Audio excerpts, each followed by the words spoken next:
wonderful people, and of course you over there watching this thing. This is, like I said, this is our first time trying this out, so we're really happy to hear any feedback, positive, negative, anything, everything. Just let it flow, bring it on. We also, I'm just going to quickly say that we have the IGDA Helsinki Discord channel where the devs who have submitted their games, they are there, so if you want to talk with them directly, there's a possibility for that as well. And we would probably take some questions from the Discord channel into the live stream. So if you have some of those, that is another possibility as well. Another thing I want to mention is when we started this demo day, unfortunately, this was our fault. We didn't mention that we can't do VR yet, so we had at least one dev team who submitted a VR game, and we're really deeply sorry that we couldn't take that, but we can't. But not everyone has, unfortunately, VR possibilities, so we can't do those yet, but maybe we'll do a specific VR demo day one day. So looking forward to that. So without further ado, my name is Helli, and I'm here in the studio joined by a bunch of wonderful people, and then one person all the way from Turku is as well. And yeah, maybe it's time for you guys to talk. How about introducing yourself? Sure. Yeah. So hey, I'm Greg Loudon.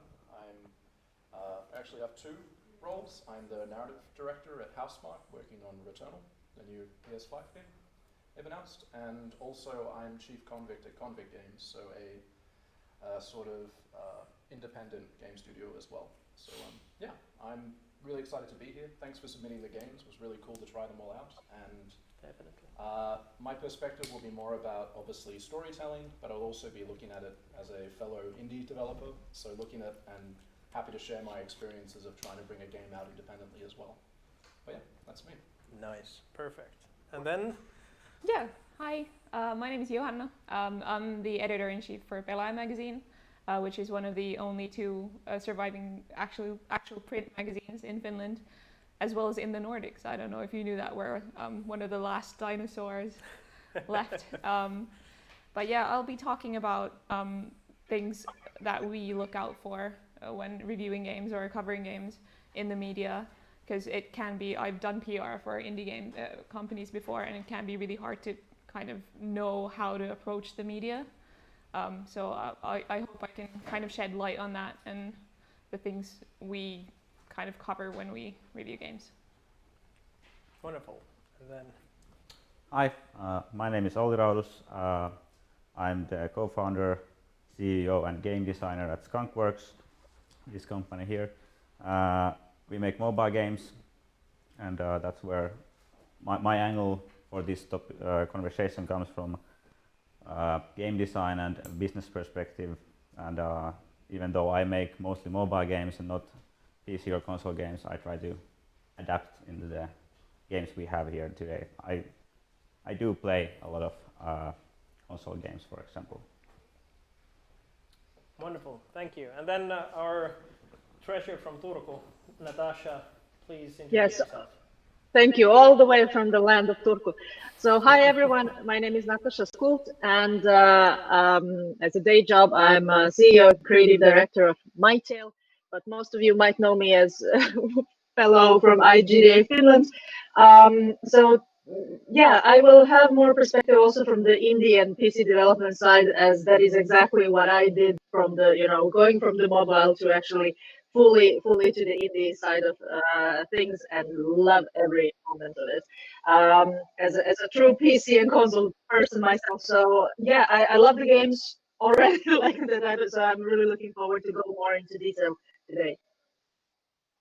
Okay, wonderful. Thank you all for joining us and taking the time like from your fairly busy schedules to not only join us here, but to play and review the games. So I guess we should probably get on with it, I think.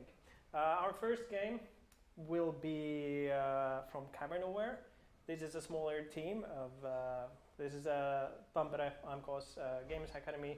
They're coming from 2019. They started working with a little game they called, I'm actually not sure how to pronounce this game. So it's like Sir Euron, Wyron, Uron, I'm not entirely sure how to pronounce it.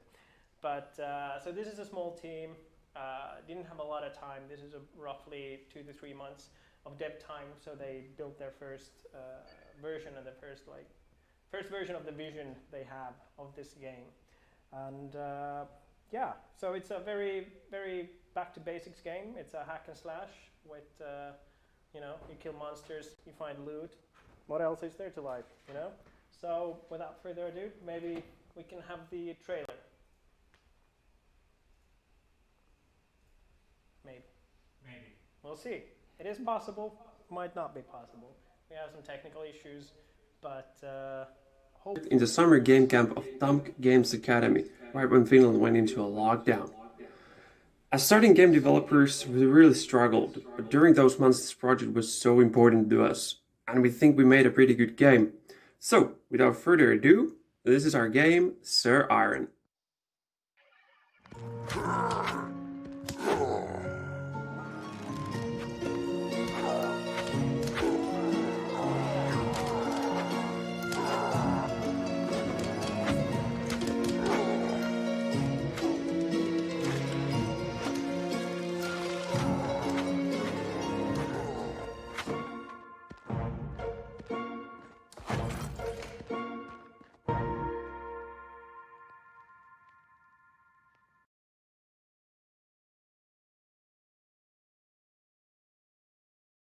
Iron. Sir Iron, wonderful. Thank you for clearing that up. We did have some discussion about that. We were not sure how to go about it. But yeah, we're not here to listen to me. We're here to listen to you guys. So who wants to pick up the ball and start with the feedback? Always looking around. So well, okay, I can start. Well, let's keep it as a conversation, so I won't go through everything at the same time. Maybe I'll start the things that I enjoyed the game. I like the music. For example, it brought like a very good feeling of like mystery fantasy feeling for the game, and I think it worked well with the art style. And then I really like that you could play with the controller, because I'm a controller player. So I really like that, so I didn't have to play with keyboard and mouse. And one good thing about replayability I liked in the game is that even though you developed it only for 2 months, you have thought of that. So there was these different levels every time you play, so it changes every time you enter the new room. There's it's a surprise basically, so it's not repeating itself, even though you start all over again the run, and that you had the high scores there, so you can compete against yourself or anybody else who plays with the same device. So that's basically what I really enjoyed. I have other stuff too, but maybe somebody else continues with this.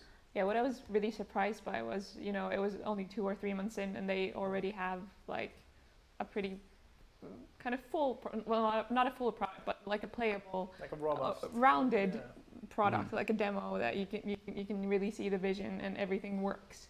Because not a lot of people will have like a complete gameplay loop done by 2 or 3 months. Definitely not. Obviously, it's a smaller scale project, but I was really surprised by how well it had already come together. Yeah. Right?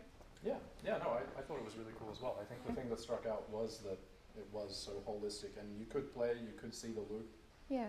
The roguelike, the fact that it changed, I thought that was nice. Yeah, and the randomly generated levels were really nice. I played like 4 or 5 loops of it, like to death, and I didn't get bored or like feel like it was repeating itself. So I think there was a good amount of, you know, elements that the levels were comprised of, which was nice. Yeah, and I think the balance felt good. Even I liked the little mechanic that when you pushed through the game, you lost your armor, so you were kind of stronger, weaker, and there was that dynamic and that push-pull. Yeah. But I think for me, coming in from like my perspective, I think the thing that I wish there was more was like, what was the character's objective, or what was the story? Was there is there a princess at the end? Is there a prince? Is there a frog? Like, what are you fighting towards, or where are you going? I think that would have made it even more interesting to me to kind of want to keep playing, because I only saw the score as being the big thing to keep playing, but if I knew that there's a dragon at the end, or there's your best friend stuck there, or there's the ultimate villain, I think that would have given me more reasons to keep playing in terms of retention and drive, but that's purely from like a story person. Yeah, I feel like you could quite easily work a story in there, like a cartoonish type thing maybe, to go with the low poly visuals, which I liked, actually. I'll always go for low poly over like super realistic stuff. Yeah, and it can be as simple as just adding text. You don't even need to worry about animations. You could just have centuries ago, Sir Iron was trapped by a dragon and had to fight through a chamber of hell. Yeah. And already I'm like, oh, I'm in. Like, go Sir Iron. And I think that was something that I guess a bit of an additional, which I understand it is a small project, but it is, you're writing code, you're probably already writing lines, so just write a bit of text and it already gives it a bit more grounding. And to me, like having a clear objective is really important in a game, or a reason to keep playing, or a reason to push. So I will quickly. I want to hear it from Natasha. I'm just quickly. I was looking as I just quickly want to add to that. She's ready. I just quickly want to add to that. That I think it's. I think you're right. I think they did the correct choice by forgetting the story for now and focusing on getting the base mechanics and the idea and everything to work, and then you can start building and adding and topping and all of that, and that's probably what they are going to go for. But Natasha.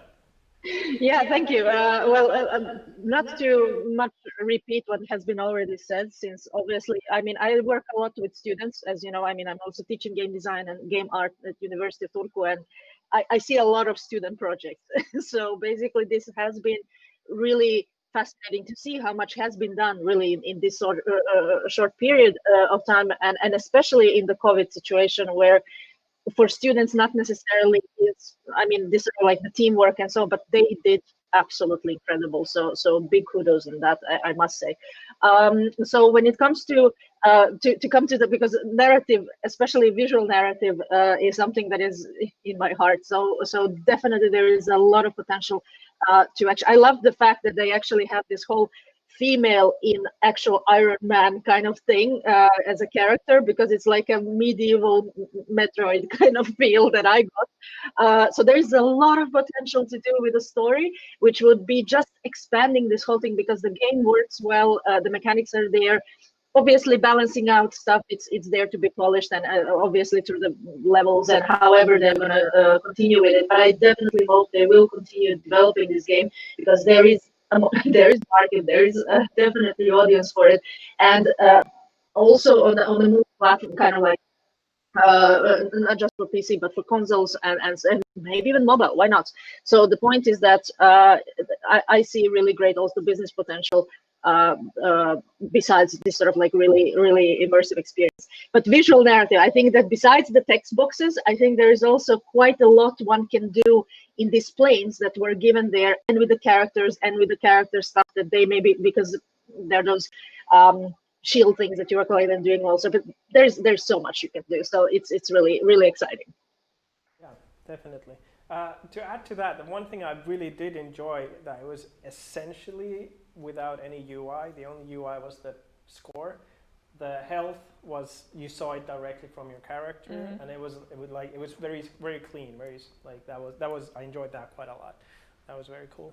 I think for me, my first impression when I booted it up, which I think is so important with whether it's business or if it's a game jam or anything, like the first thing you show says a lot about the game, and having that menu with Sir Iron chilling, it gave it like this sense of a world and a scope which allowed me to kind of jump into it. So I thought that was really great. And what that did for me as well was when I looked at, and this is probably too ambitious, was I would have even loved playing that game with a different camera. I think even just the camera established in the menu was so interesting. Obviously, there's a lot of good reasons why it was that. It is about awareness, so you can see the enemies and you can see the pickups. But part of me, when I saw that menu, I'm like, is this third person? Like, what is this game? And then it dropped into the other thing. But naturally, that was something else. I think the menu really struck a nice tone for me, as the music was there and Sir Iron was chilling. So it was really cool. So. Yeah, and I'd like to add that that menu also made me feel like this is actually a real game and like solid product, because it was polished enough.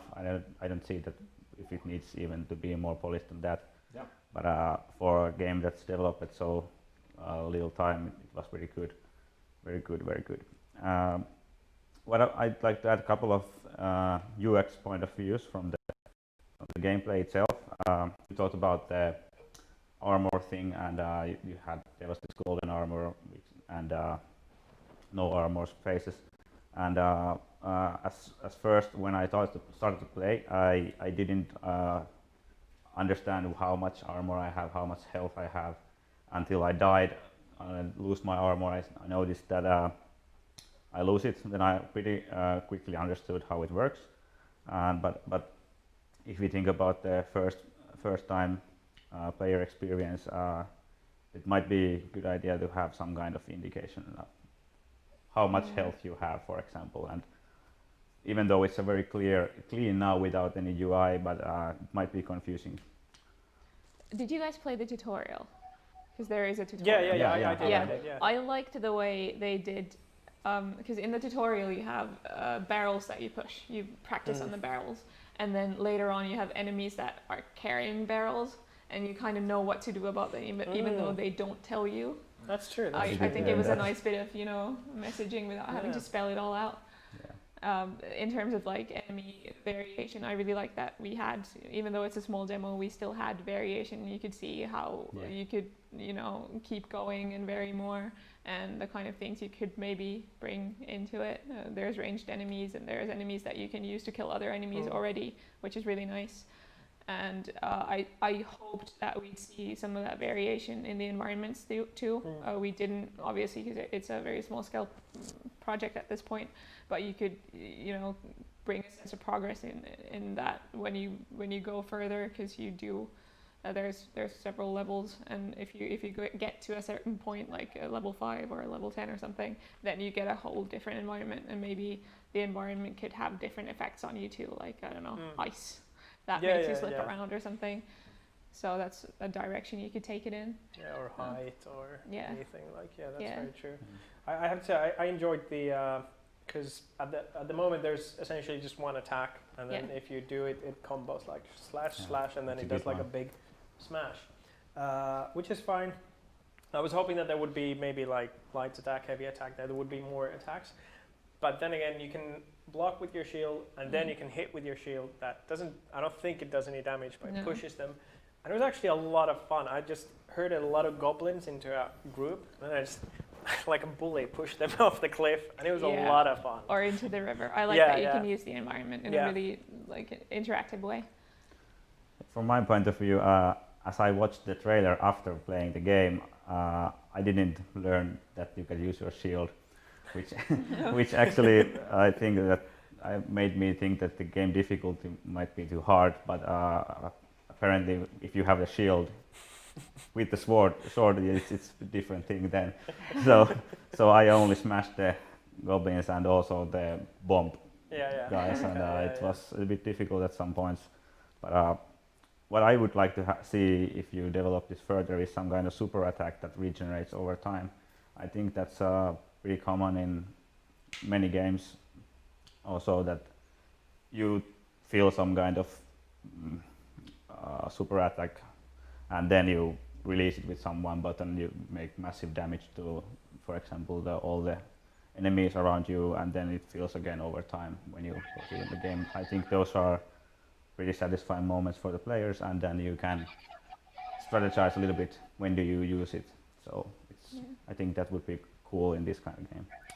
If you don't mind, I'm going to launch into a bit of a monologue about the media, because I was thinking, because you have a really solid core vision right now, and the gameplay loop is there, and you know what you're doing. I think at this point you need to think about what sets you apart from other arcade roguelite type things, because there's a lot of competition in this space.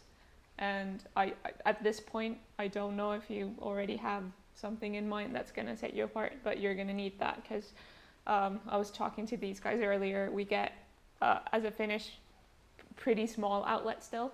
We get about 20 to 30 pitches every day for games that we should be covering. And in a single issue every month, there's I don't know, 20 games that make it in. So that's a lot of games that don't make it.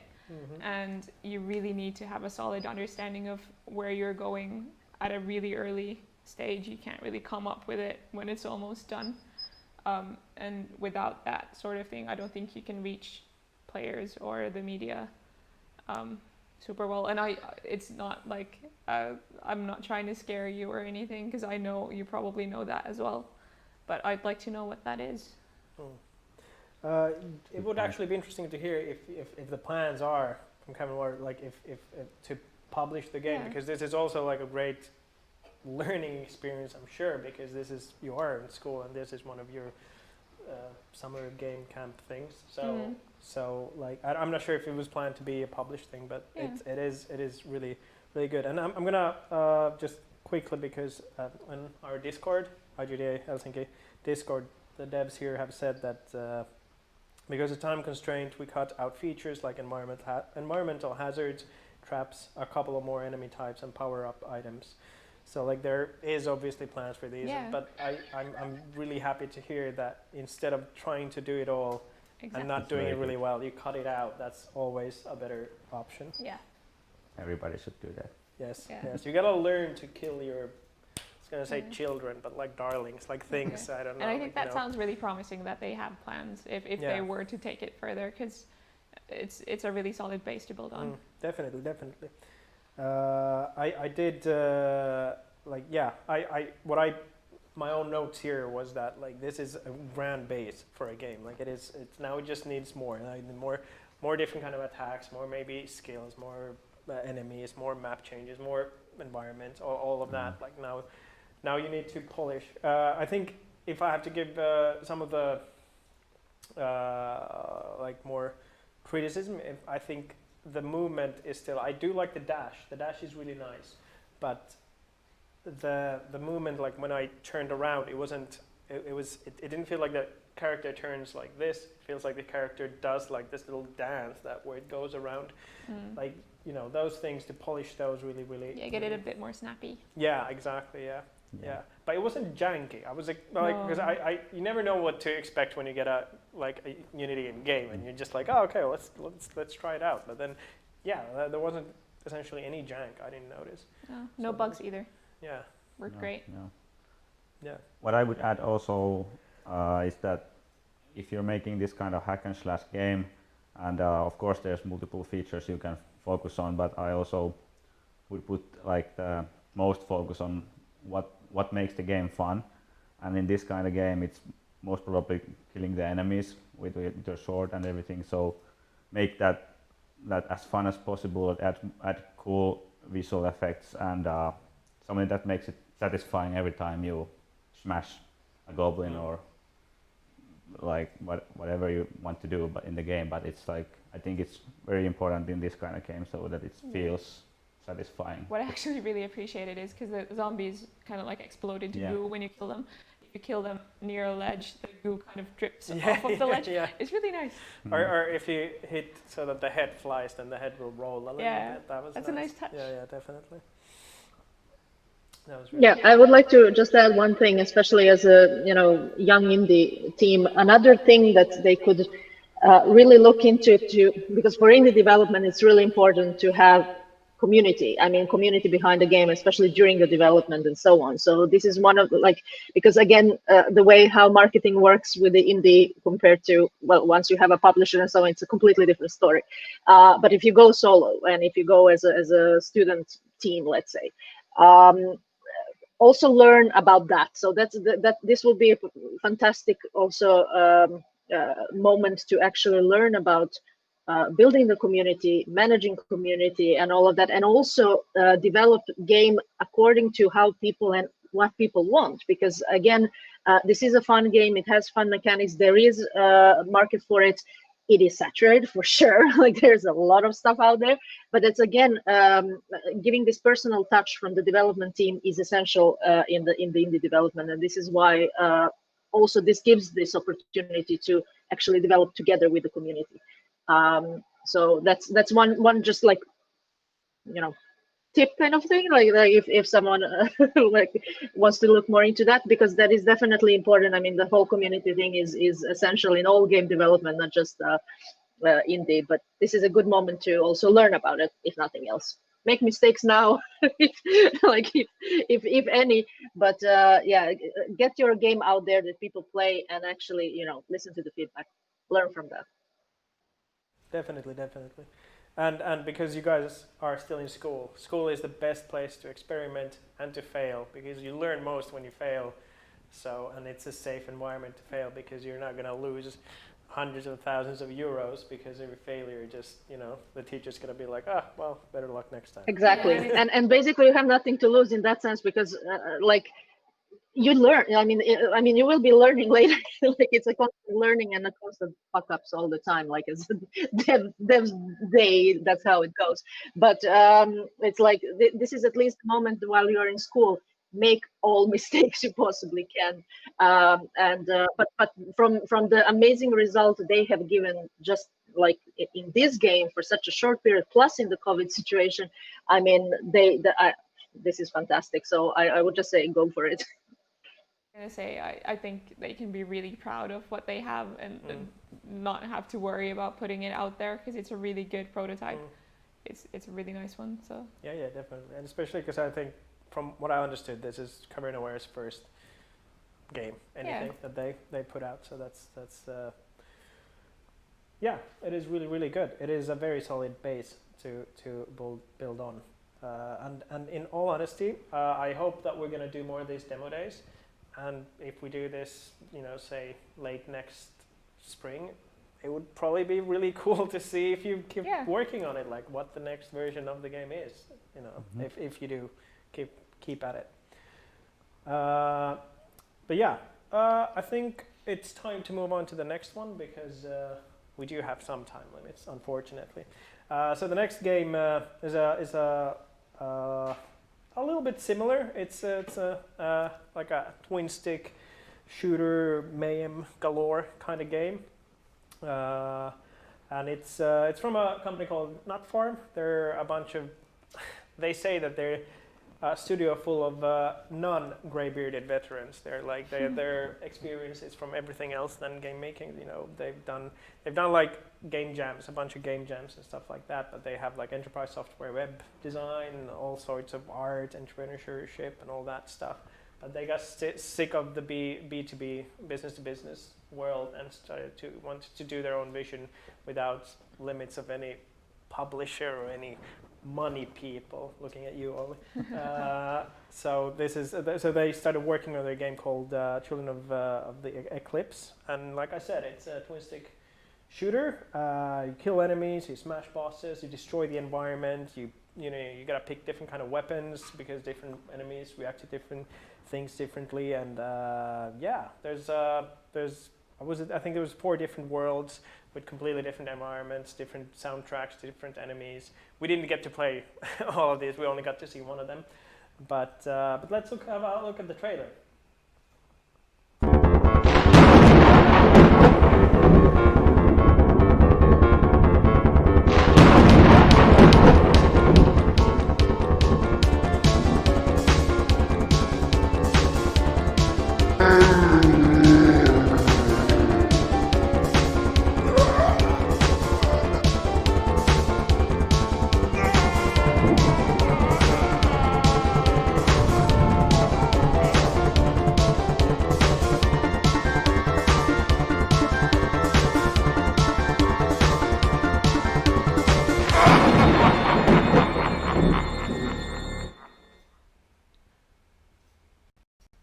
So that's the team, yeah, I know. When I signed up to be a synthesizer, I didn't think I'd be fighting bandits and zombie cyborgs while uncovering some epic conspiracy to expand human consciousness over space and time.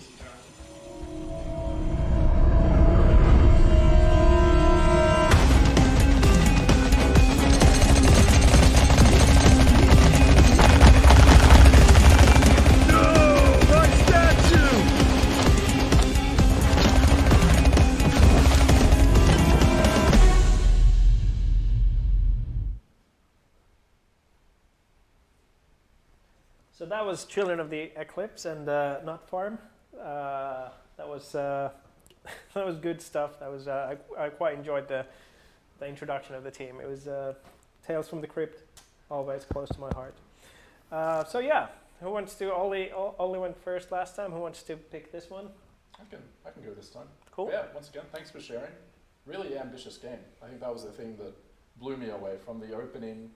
I don't know how much to say because it says don't reveal this yet, but yeah, I thought the opening was really cool with the sort of stars and everything there, and then yeah, I was just blown away. I'm like, this game it's doing everything. It's trying to do talking. It has everything. It has fighting, robots, a huge world. I think if we compare it to Sir Iron, I think that was something that immediately connected with me, was the ambition and the fact that it is trying to build a unique world and trying to create its own story. I thought that was great. Yeah, and I thought it had a lot of like attitude. You can already see it from the tales from the tales from the team. Yeah, good timing with Halloween, but yeah, I had a general sense of attitude that I enjoyed as well. Yeah, I think that was the biggest thing that really struck me, was just like I did manage to play a bit. I kind of started and ran through and shot some things, and then I got into the town and got to see that and saw NPCs. It was just, yeah, it's not what I was expecting when I kind of jumped off. It had a very different opening to the rest of the game. So I guess that was something that struck me. It was about the consistency of the two. From the opening, I thought it was one thing, and then I started playing and it was something else, and then it was shooting. So I think it is just, with the ambition as well, there probably does have to be a bit of idea of what to focus on rather than lots of breadth, but I understand it's in development and there's still, I'm sure, lots of time to put into it hypothetically, but yeah, I think all the puzzle pieces are there. It's just about execution. So I think the difference to me of Sir Iron was that Sir Iron obviously was a much tighter scope, yes, and it felt more holistic, but obviously was a very different thing, whereas this felt a lot broader but also less holistic in that sense. So it's about bringing it together now.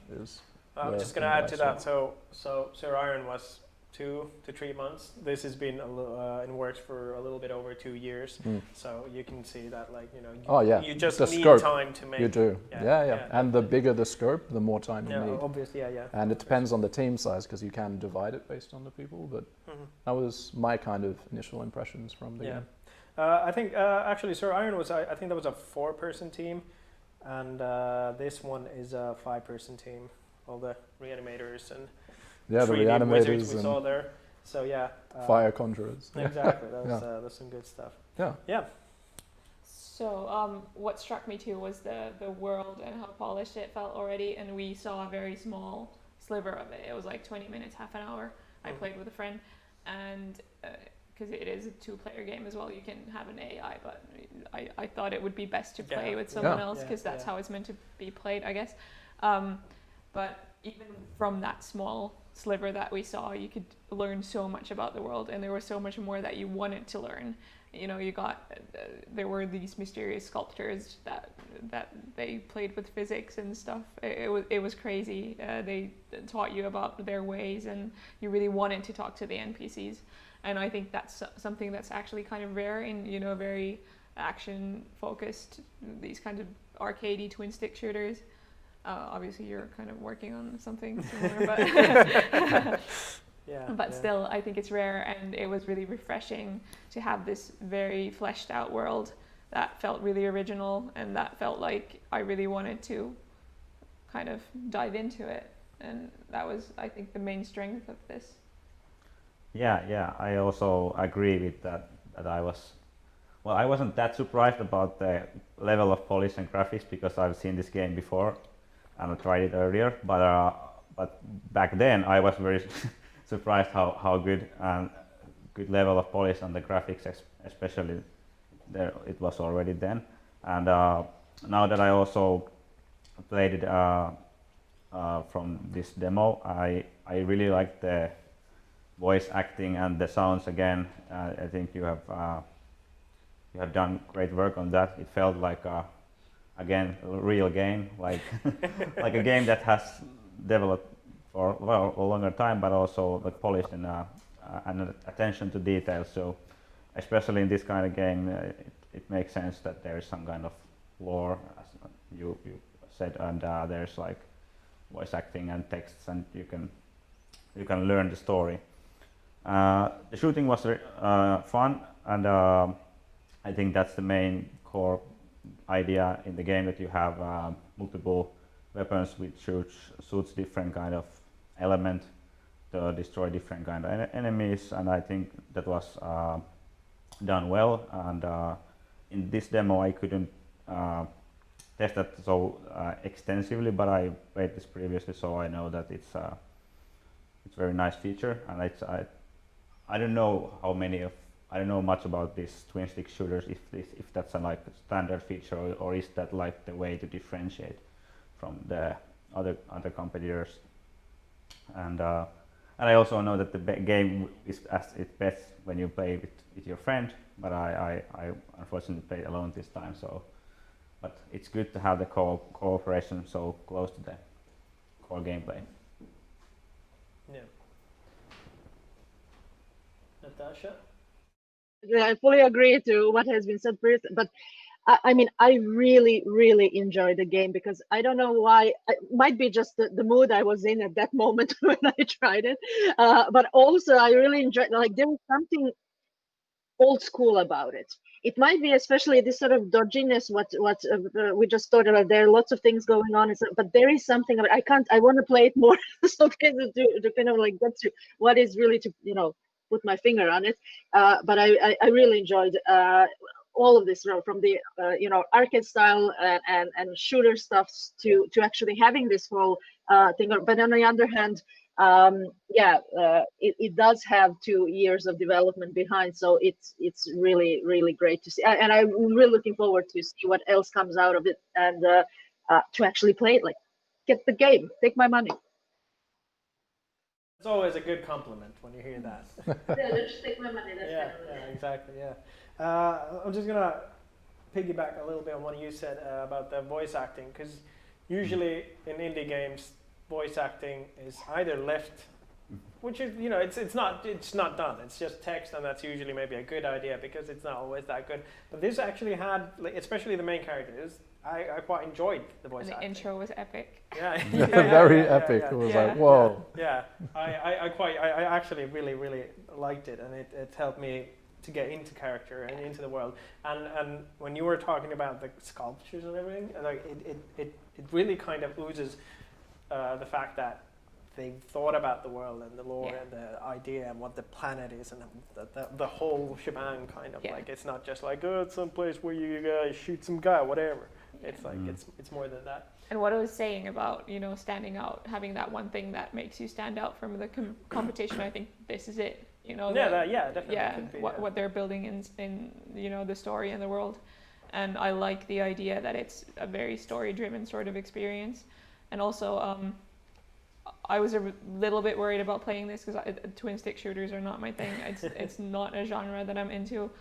Contrary to popular belief, game journalists don't really know that much about games. We usually specialize in one thing, and that's it. And my job as the editor is to find the right people for the right games when we're reviewing games, and so they get treated fairly and so they get the best opportunity that they can have. And this is not something I'd allocate to myself, but it felt approachable, and I like that it's a story-driven experience, and if you want to experience for the story, it feels like you can. I didn't feel like I was out of my depth playing it. When they had a bit of bullet hell type thing and things going on in the boss fight, I was a little bit worried, but it felt manageable, especially with a friend who was more experienced in it, and I like that. They're prioritizing other things as well than the action. Yeah, I played it without a friend because I don't have friends. Who has friends these days? But so the AI was like, it was okay. It's AI. It's just doing stuff. I'm like, okay. It was shooting. It was hitting things, so it was fine. But yeah, I can definitely see it being a lot more fun. Yeah, the cooperation worked really well, and for example, the boss fight, when you have a lot of like turrets coming up, and then there's actual moving enemies in the middle, and one person can handle one of them, and the other person can handle the turrets, and it felt really organic, and it was nice to talk about characters and your roles as the characters. when you play like that. Yeah, I really enjoyed that there's two quite significantly different characters. So the other one is like human and the other one is a robot, which is, they move differently. I don't know if I think they had different guns also. Yeah. But yeah, so that there's also different skills. So definitely there's like building the role for both of players, and that's a good thing. Yeah. It was.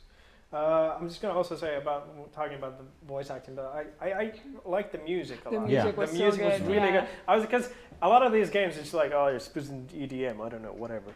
But like it's no, it was actually, I actually enjoyed this music a lot. I would not mind hearing more of it. Yeah. And in fact, the biggest negative thing I can say about this game was that the demo was like, it was too short. Yeah. I kind of wanted to continue it, which is a good thing. Yeah, I kept on listening to title music for a longer time also in the menu, so it was very good. Yeah, one more thing I really liked was what Greg said about the attitude, and like the dialogue was really funny. Yeah. And I really enjoyed it. It didn't just feel like, you know, they were conveying information, you know, it felt like there was value in it. Yeah, it wasn't just like an info dump. Yeah. It was fun. Yeah. You can see the personality of the developers in the game. Exactly. Yeah, that's what I think. Definitely. Yeah, and I think if you are independent, if you're not giving attitude, then you're not using the benefits of being independent, in my opinion. Yeah. You can actually do things that other developers can't do. You can take more risks, you can try more things, you can experiment. So I think I loved the ambition, and I think the attitude was cool. So yeah, keep going and keep the indie spirit. It feels very fiercely independent, which is cool. It doesn't feel like an independent trying to be something like else. That. Yeah. That's some box stuff, like, you know, you put that on. Yeah. One thing that I when the boss fight started, I was like, wow, because sometimes boss fights are a bit dodgy, not super good. But this was actually, it was a little different, because I don't know how much we're meant to talk about it, because they asked us not to, like. Yeah, at the start there was something much. saying that don't reveal anything about the game. It's still in development, but obviously the trailer showed some of the game for people. Yeah, so. that's true. But so the boss it was a little different. Like, all I'm gonna say is it's not just like you're not shooting at the boss at the whole time and then just dodging its attacks, and it has another attack and a new attack. It changed, and it was actually very, very different. It had a lot of different phases, and it felt actually kind of interesting because of that. And I don't know. Actually, I'm not the biggest boss fight. Like, I like Dark Souls a lot. I don't like the bosses in Dark Souls. I like the world, exploring the world and killing the people, like the creatures there. But like this boss fight, I don't know. It was fun slapping that fool. That was good stuff. And when you mentioned about the statues and the sculptures, I don't know. Maybe it's just me, but I spent a lot of time breaking everything I could find. Yeah, the destructible environments were really nice. So nice, man. Yeah. And like everything breaks. I know. It was, and really nicely as well. It's just not, it doesn't fall apart into like polygons. And it wasn't like, I'm not 100% sure, but I think it's not like, it's not predetermined. It just, because it felt like every time it broke it differently, and it was really, really enjoyable. It was really cool. It was kind of sad though, because the world is really beautiful. And just end up shooting everything. I mean, well, you know, when all you have is a hammer, then you gotta break stuff. That's what you do, man. But yeah, it felt a little bit like, and that's another thing. It was a really pretty game. Like like, it was like particle fest. Also, the kind of isometric angle that you look at it, it reminded me, especially playing with a friend. It was kind of like a Diablo or something, you know, kind of like an old school Western RPG feel, even though the genre is something completely different. I really liked it.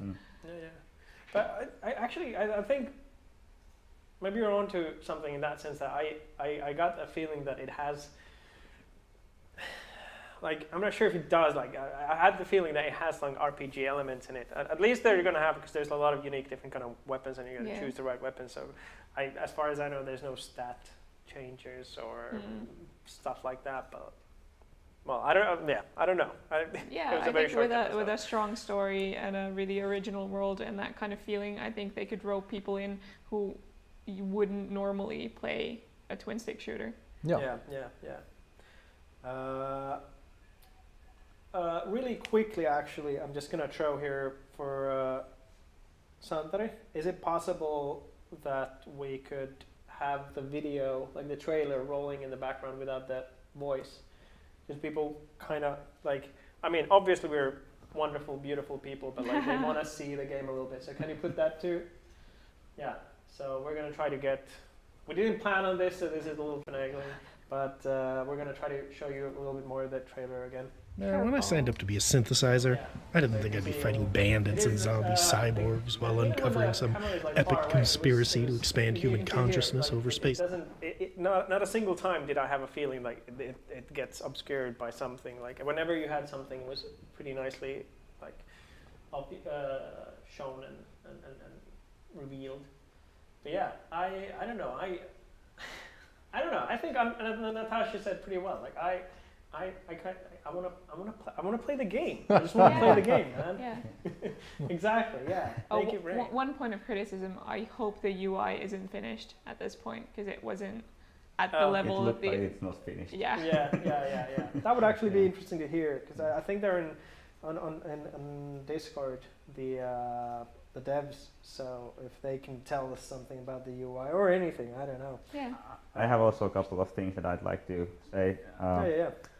Of course, obviously the game is in development and the developers probably knows this stuff, but for example, I'd like to see when you took damage, there wasn't feedback for the player that I took damage. At least I don't know if it was a bug or is it on purpose, but I ended up dying in the boss fight without basically knowing how much health I have left, because there was the health bar in the bottom, but there was no like feedback on the character. It didn't take hit, or at least that's how I felt. So I would definitely add that there, but I'm pretty sure you already know that. And also I don't know if there was like a tutorial that much. I just pretty much there was this slide of controls, and I pretty much learned everything by trying and the testing.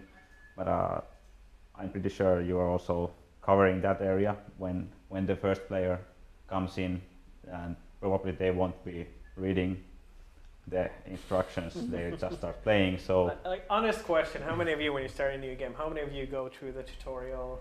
I do. I do. I do the tutorial, but I don't read stuff. I just do. You just smash it. Come And on, I read let me up. if I get stuck, basically. Yeah, I personally love the beginning of games. I think it says a lot. And I don't know if there's a separate tutorial. Sure, but that I think that is something that is good to don't make it separate, make it part of the experience. I think it's you have to do it, but you can own it or you can make it separate. So I think it's good to combine it, and I think. I think both games so far they've done that well. The tutorials kind of blended well in some ways into the experience. Actually, I gotta say, because when you talked about how you could see the layouts of the controls, the menu was. I'm not 100% sure if I like it or not, but because when you in the menu, if you chose something, it just moved the camera like it was like a really weird menu system. I kind of like it because it's so weird. It was a little slow. It's kind of like, DVD selections with animations. It's kind of, but it's I don't know. It was no, that's not a good comparison because they're horrible. That's not a compliment. That's not. No. But like, because they weren't too long, but it was a different kind of menu. I kind of liked it. It was even there you could see that they're doing their own thing. Exactly. Very I think clearly. to me it's I didn't see the polish as much myself in the game. I think that's the thing that.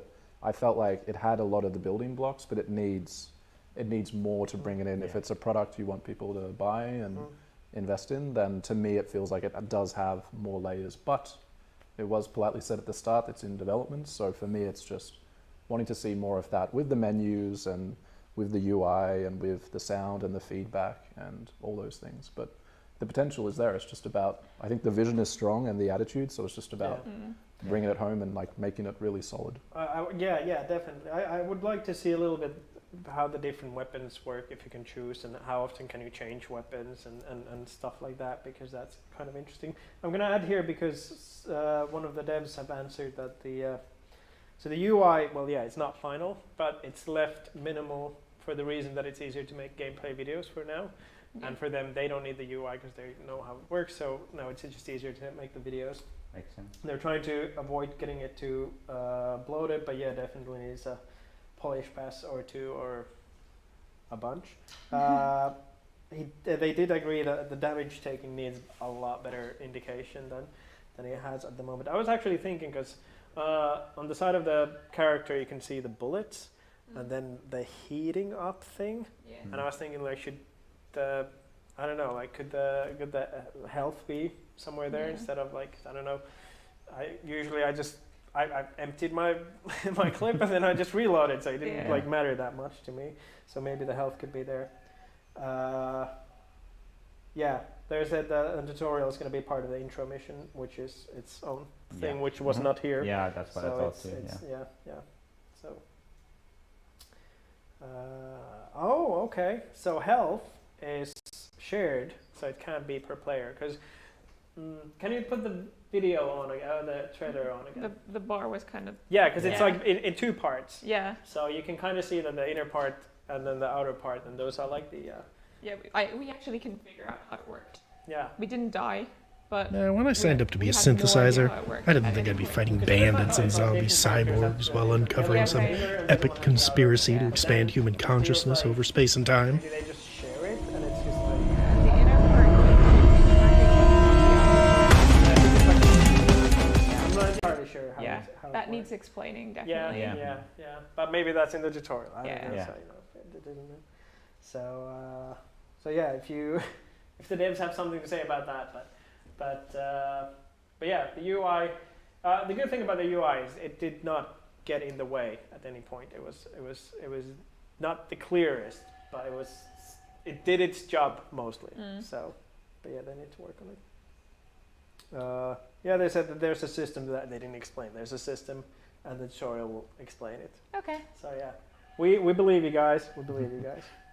So yeah, I think that's all I had. Like my biggest things I said like heaps of particles, good music, good voice acting, and multiple faces. And I really like literally I wrote a boss fight that has multiple faces which aren't just all the same. Cyborgs Oh, hot while damn. uncovering some. That's what I said, and I quite enjoyed it. Take blind money. Yeah. It's really, really good. I enjoyed this, and this is actually fun to see because, like we said, the earlier game was 2 to 3 months, and this has been about 2 years. And then our last game that we only have 3 games, is 3.5 years in the making. So you can kind of see how just putting the work in will give you more and more polish. But any final words on that, or are we gonna move on? Oh, I agree with everything you said, but it's also a very beautiful game, and it's going to look awesome. Yeah, And I'm really intrigued by what they're doing outside of the action. So. Yeah, definitely. Great attitude. And because and it looked like the characters are kind of evolving. So it's I don't know. It's intriguing. I think that's a good word. So let's go to our last game, which is by a company called Improx Games. They started in game jams and they did pixel graphics. It's 5 students who they founded the company in 2016. They've made their first game. I believe it was a game jam game, Shimmer Tycoon, where you shave beards. I think I don't know, but it was really successful. They had millions of views on YouTube and over 100,000 downloads on that, which is for a game jam game, really solid. But yeah, and then of course as they got better and better, they got more ambitious. So then the next project was a lot bigger, and that was started 2017, and that's the game we're going to talk about. And the game is The Last Cube. I don't know, a 3D puzzle platformer thing with it has this very simple concept, but it has really intricate, great puzzles built upon that simple concept, which is really cool. It has 6 unique areas. I don't think we got to see all of them in this. Well, I don't know. I don't know how. None of us got through the whole thing, so yeah, I don't know how much we could see. But yeah, so you just collect different kind of stickers that have different kind of powers, and then you can do stuff. And before we're gonna see the trailer, I'm just gonna say, because I thought they said a little bit about the lore, which is you, the last cube, were awakened for a purpose. You need to save this peculiar world from collapsing by solving puzzle tracks left by your ancestors, which felt very Wall-E to me, which made it even more endearing to me. But anyway, let's have a look at the trailer.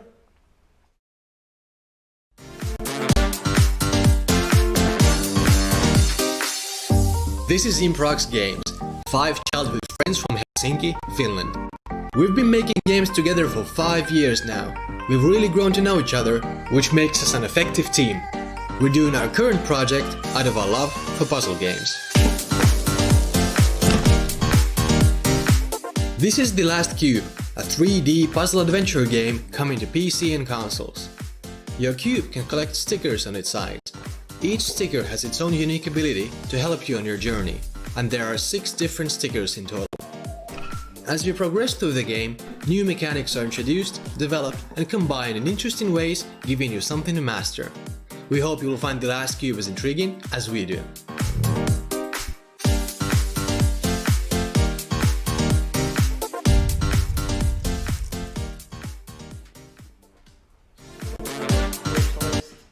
Throw in there that transition from the cube, falling cube, that was beautiful. I'm not gonna lie. So Greg started, Olli started, Johanna, Natasha. One of you wanna grab this one? Well, I can start by saying, because I've been talking about, you know, the kind of game you can get on our radar with. This is the kind of game you have really simple mechanics that you do really clever things with. The way they blow it up is amazing. It blew my mind. And they have really clear vision. They have really original stuff in there. At this point it's very polished, and it's just the kind of thing where you can see the progression, where it's probably just been a cube in a really tiny, sad 3D environment at some point, and they've been like, okay, there's something about this, and now it's this huge, beautiful thing. And that's really exciting to think about. And I can go into the specifics later, but this is the kind of game that you know, attract attention with. Yeah, definitely. Yeah, maybe I can continue. Well, first of all, I'm a bit biased because I'm a puzzle game lover. I played a lot of puzzle games, and at first I got Portal vibes from this game, which is probably something you also try to do to engage that audience. I learned the game very quickly. It was, as you said, it was super simple with the core mechanic. You just move a block and collect stickers, and it was very well paced. That the learning curve, it was good. That when I learned the first ability, I played a little bit, and then I learned another one. It was like super cool. That now I can do this also with this cube, and then it kept me playing until I guess the end of content that you put there on purpose. This is a game that I would have played like in the end if I had the possibility. But very, very nice all in all, and I have lots of stuff to say about this, but let's move forward. Yeah, no, I enjoyed it as well. Thanks for sharing, and really, really cool. Like, I think product already. The fact that you're already thinking of wish listing shows that you're thinking it as you do want to sell it, and I think it does have a lot of components of polish, execution, clear vision that come across well. Simplicity. I think for me, the thing that struck me at first, which the experience I had was I played the tutorial and then the story started. Whereas for me, I wish the tutorial felt more connected with the game, as we were saying earlier. I feel like that would be one way to kind of, you're going to have to play a tutorial anyways, why not blend it in? And I think that would have added to the polish. Because the experience of, I don't want to have spoilers for people, but being there with the robot arms and stuff, it felt like a really interesting introduction to the game, and just starting with a basic tutorial, it took away some of that experience. I really liked the music. I thought it was cool. I liked the world that it set up. It gave me the Portal or the Tron sort of vibes, which was good. And I think it's just, and I think it's something that we saw in Sir Iron as well. It is about just execution and like quality. So I think already you could see it all together as a full game, and I think that was really great. And yeah, not as much as a puzzle player, but I think the fact that there was the thought into the story and there was not just a simple cube that you're doing puzzles over. It wasn't just like Sudoku, it was Sudoku with a big world around you and a mission and an objective. I think that made me more interested as well. Same thing with Portal. I think Portal without that world building and visual design and everything, it's not as interesting. That wouldn't have pulled me as a player, but the fact that you're thinking of that, I think it's good. And yeah, I think that's my high level. I guess Natasha? Yeah, thank you. So yeah, I have to say also I'm a huge puzzle lover, so this was a blast for me, and I enjoyed as all this novelty when it comes to. We already said like it was established like when it comes to the mechanics, very simple, very easy to catch on. In that sense, intuitive, no issues. There's no need to go through any additional kind of like learning process how things work, and especially visual language they have had built through, like there's a lot of layers in the whole design and it's really polished. So I'm really impressed, and I said take my money, I'm just gonna spend all the money today, like you're just take it up. No, it's really fantastic work, and I love it. I said like making puzzle games is not easy at all, and the market is filled with them. So making this sort of like actual novel part to it, it's very challenging actually. Like so this has a lot of potential to really be the hit out there. Especially, I mean, from the business side, I also think that they have it quite well set already, considering the way how things are set, the wish, like everything is there. So it's basically. Obviously, I don't know more details about how let's say community building or anything like that they have been working on, but solid game, like absolutely. I want more of it, so just like publish it already, so we can play the puzzle game. But no, it has been really good, great experience, and I'm definitely gonna go and do it again now to beat my own score in a sense. So. Liked at the biggest puzzle player, I thought the tool system was really nice. I think a lot of puzzle games, they don't usually give you that extra crutch, but for me, having that little outline that I could follow, that I could use, I was going to say rely upon, maybe I did, but, but nonetheless, it was really nice to have that in there, because if it was just, oh, you don't get it, it's kind of, I think with games, in the end, people are there for a good time. Particularly, I mean the hint. Like, yeah, the hint system. I really brilliant. I thought it was really good. Yeah. What we're talking about is they give you, when you're trying to line up your little cube with kind of your end goal. The stickers. Yeah, you need to get the right face of the cube to align with the goal thing, and it can take a while to get there. Yeah. And that's not the main point of the game. The puzzles are much bigger in scale, like the actual puzzles, but then you get to the end and you can't figure out how to get on the freaking platform. Yep. And I really appreciate that. They realize that it's tedious and that's not the point of the game. And they give you a voluntary hint that you can use. And it was nice. Bypass that. I really appreciate it. Yeah. That's a good point. When they mentioned it, I tried it once. I forgot it after that. No, now that you mention it, I'm like, all right, yeah, that was there, I guess. Yeah. I used it every time because I realized that it wasn't the point. Yeah. Oh yeah. Trying to dancing around that one thing, like how to. Yeah, and I think that was really good design to realize that, and I guess there must have been quite a lot of playtests already. I can see that you had.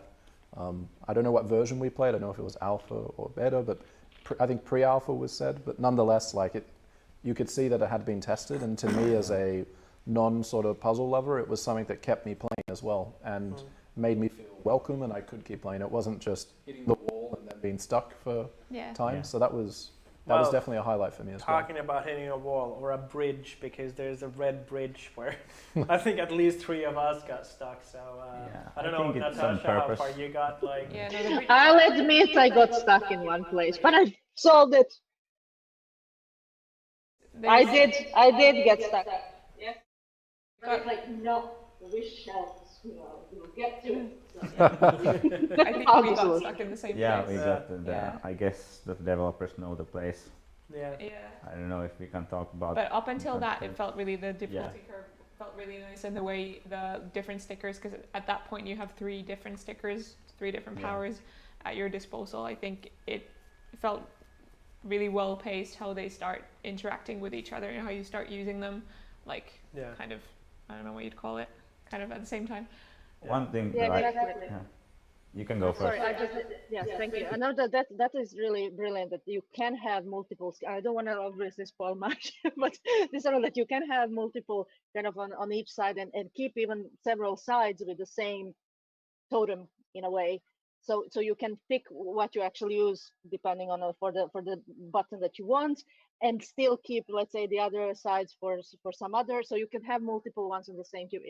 It's really brilliant in that sense. Like, ooh, so you can actually do more things than I expected at first. So really cool. Yeah, that's true. And I also want to add that it was very nice that you had those Easter eggs hidden in the game. Yeah. You can find them, and especially when you got this red circle power, that you could make those steps on outside of the normal gameplay area.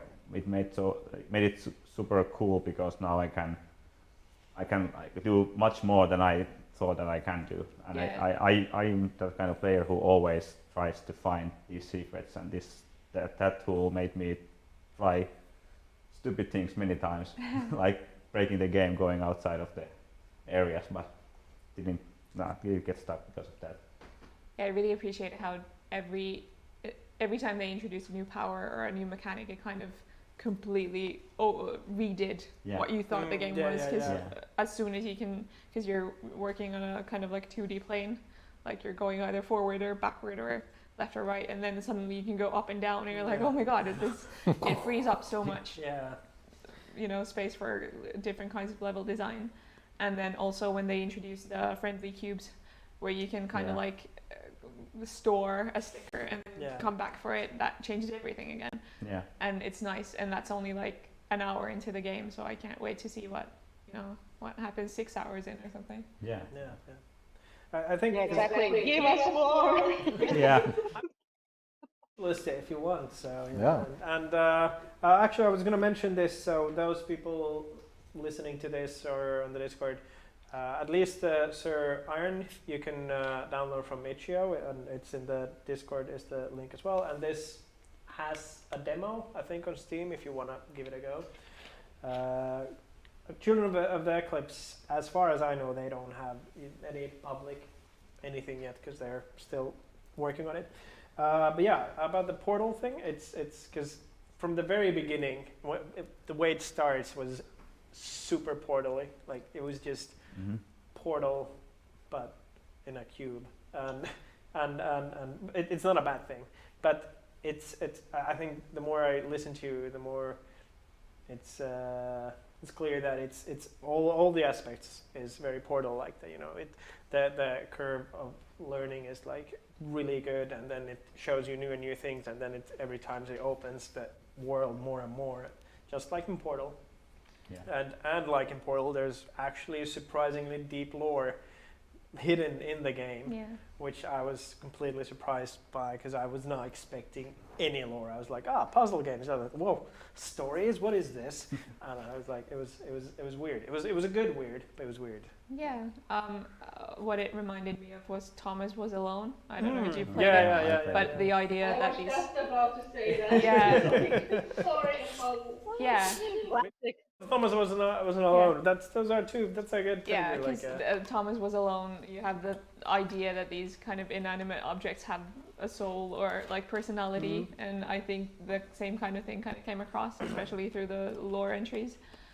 Did you guys notice if you leave the cube for long enough, it'll start to kind of dance or wiggle? No, that's and it was really, really cool. Yeah. Oh, wow. It gave it a lot of character. One other thing that kind of surprised me, or like toyed with my expectations of what this game would be, was the visuals and the way they built the world, because I thought I'd be operating in these really clinical 3D grid environments, and I honestly, going into it, I thought it would be boring, but then you get into the first proper level, the Valley of Creation, and you have this huge kind of rock formation that you're in, and I took a big breath in and was like, whoa, okay, and it just gets better from there, and that's crazy to me. Yeah, that's true. That is true, because when you see the little pieces here and there, like from the video, it looks really, like I think you said, Tron-like, and it does get surprisingly organic towards the end.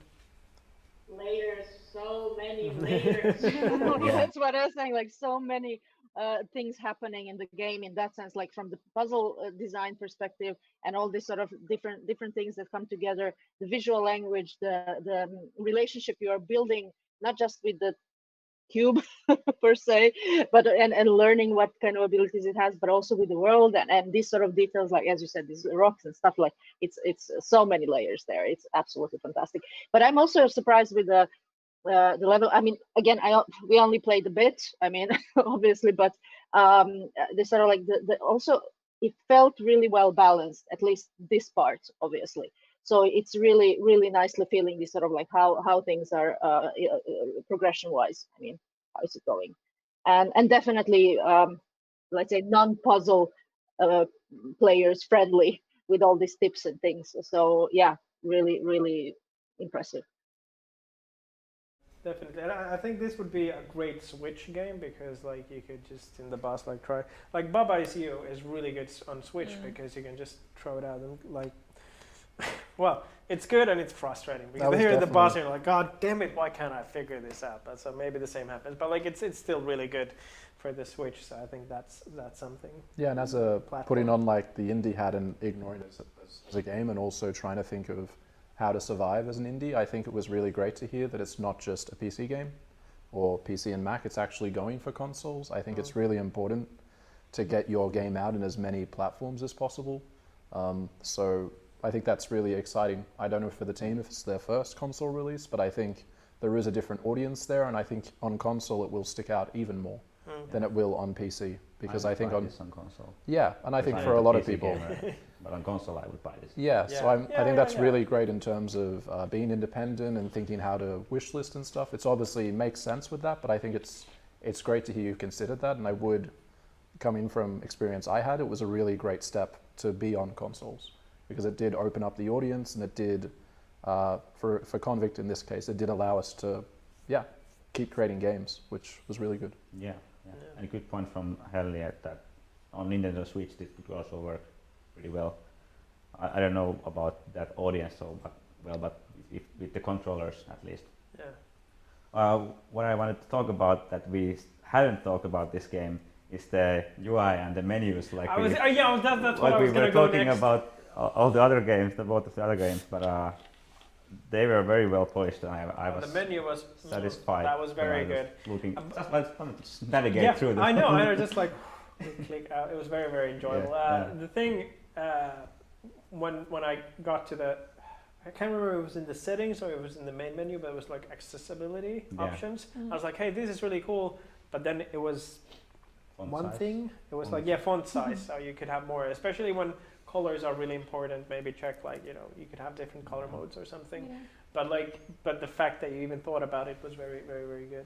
But yeah, no, I I spent like a good chunk of minutes just going through the menu. It was very enjoyable. The sounds, the feel, good stuff. Well polished.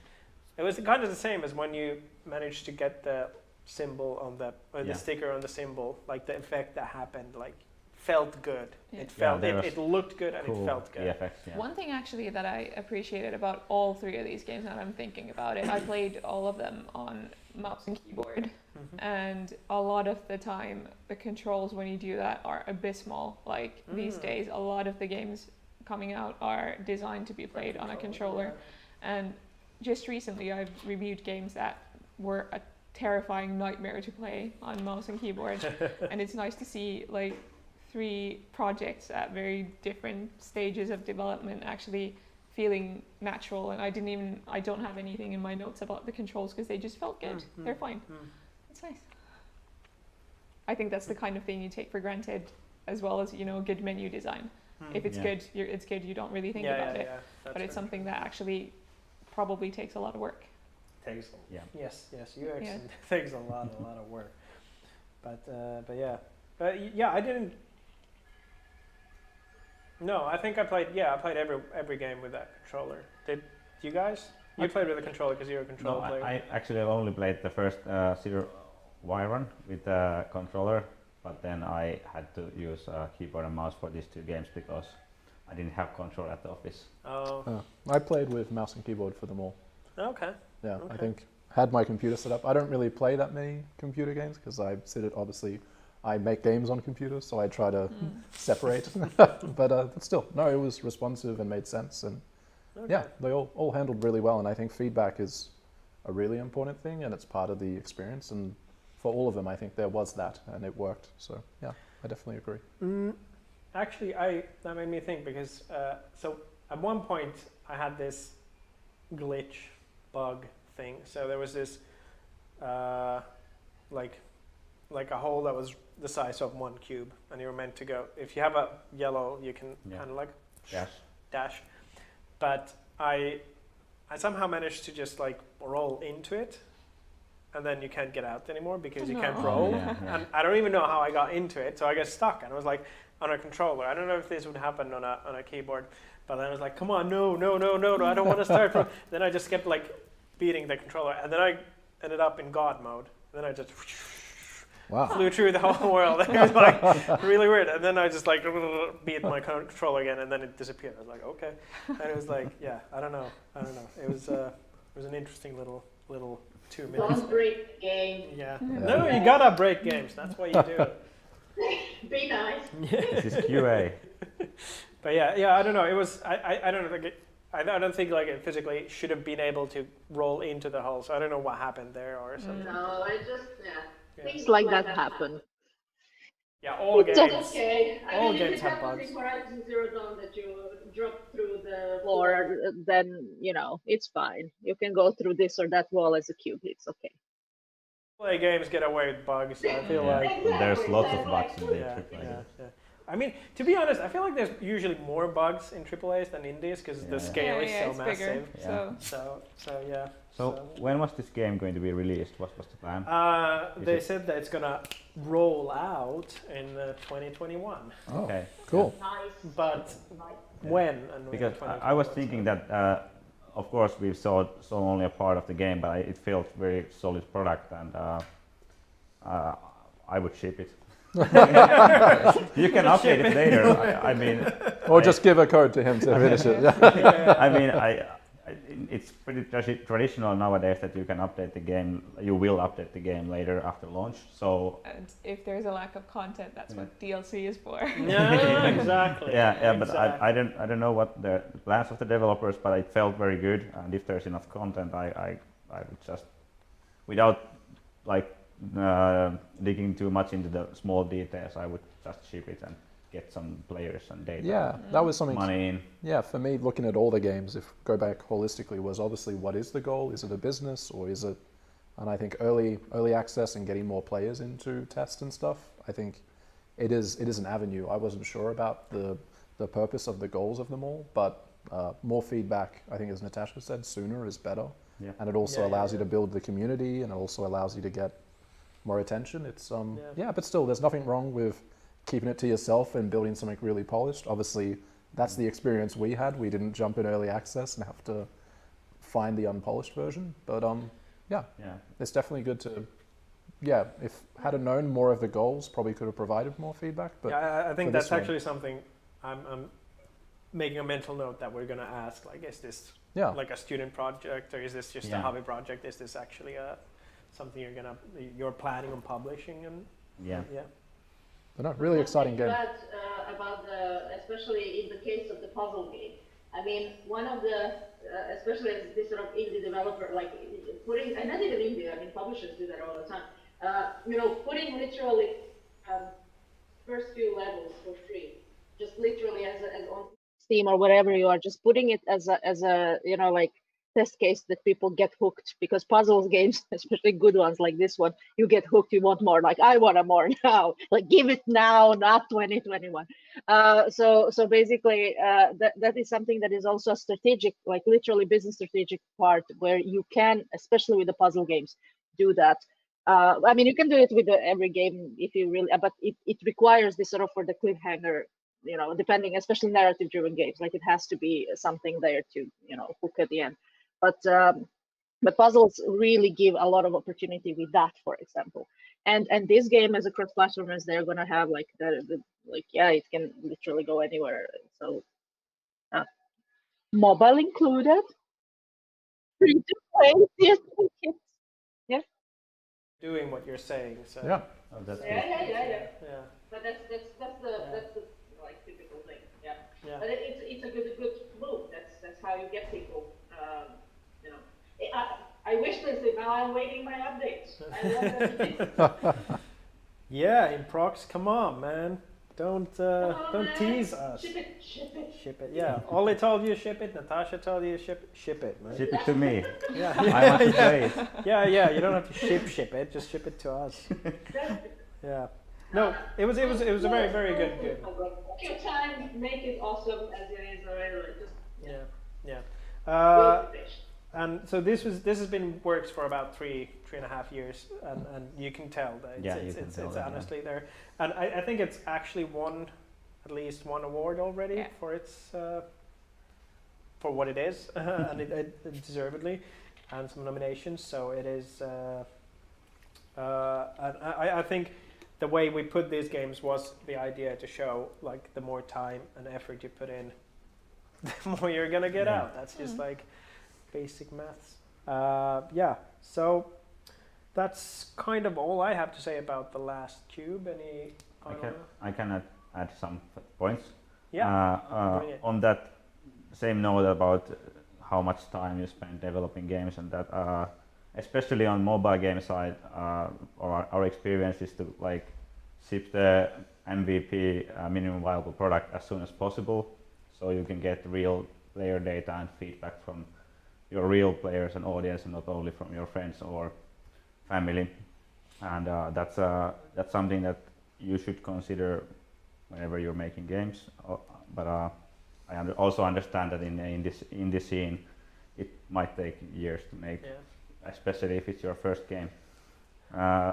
But okay, if I can add to that, like it's a really good point in the sense that as well, because real players never play like you expect them to play. They do something weird or stupid or horrible, and then you're just like, what? And then, but if you don't get that data, you will not be able to react or think about it. So and if I had to find something like a feedback for the developers of like what could be done better, I mean, this was very polished product already, and of course you could polish it more, but one user experience related thing is that when I first time entered the hub, which was basically the base or area where you choose your levels, I didn't realize that I entered the hub. I thought I entered a level, and it took me about a minute or something to figure out how to enter the next level.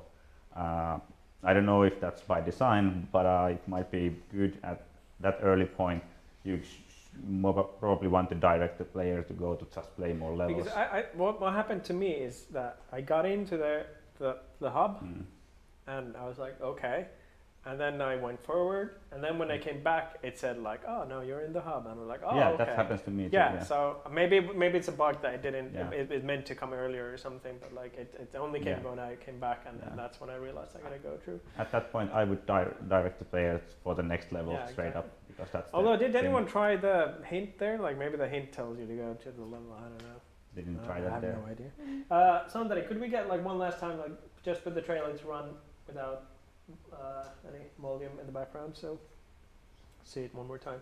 So this is something we need to obviously kind of think about the next time we do this, because it would be nice to get more of the game picture of like the actual game than just us talking about it, and we're gonna try to figure it out. Maybe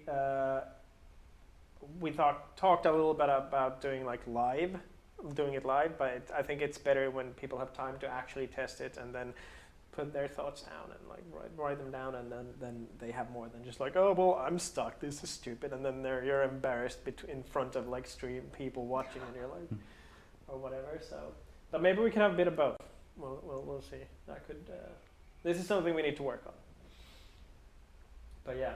Or maybe having one of the devs from each team literally in the studio. I know COVID, like, I mean, but still below 10 people should be okay, I think. I don't know, in a studio. Or they can just In the live stream. like you Join live, exactly. I mean, yeah. But yeah.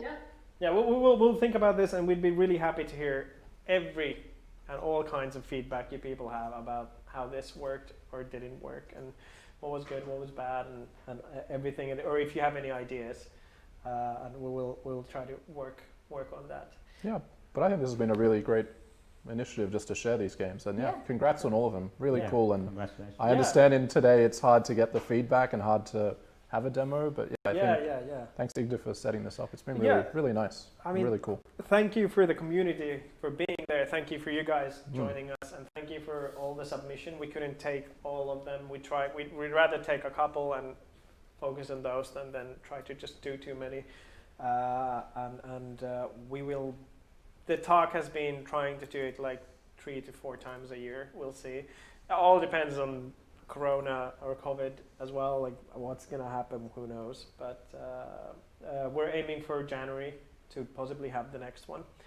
And but yeah, now that we talked about like having live gaming, I kind of want to have the VR one where people just flail around. It would be good. I know, fun. right? Yeah, and I was like, yes, bring the VR game. I have all stuff here. Let's go VR. Yeah. Okay, well, next time. Yeah, thank you, like I said, to everybody involved, like Santeri, you guys, like people watching, and everyone who submitted a game, and the ones who got through and were in the Discord and talking with us.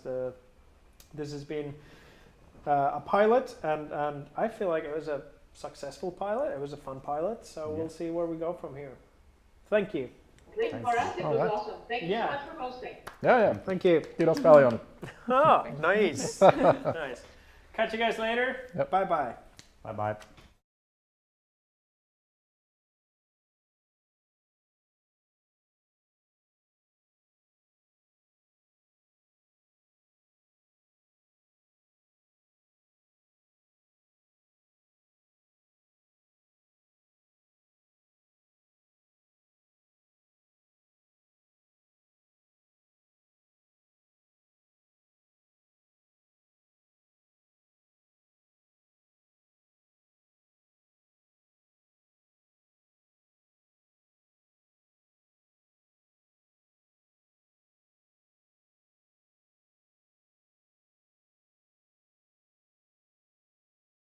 Project in the summer game camp of Tamk Games Academy, right when Finland went into a lockdown.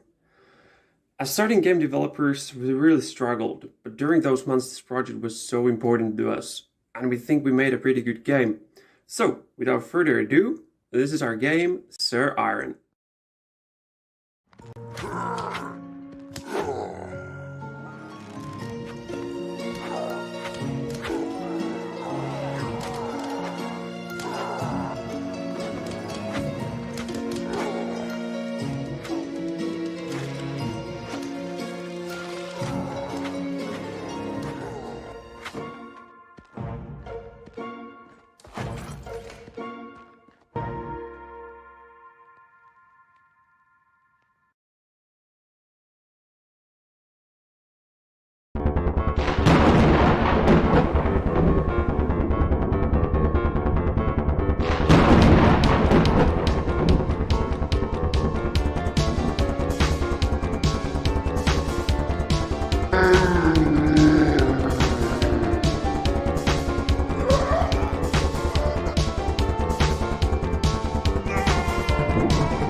When I signed up to be a synthesizer, I didn't think I'd be fighting bandits and zombie cyborgs while uncovering some epic conspiracy to expand human consciousness over space and time.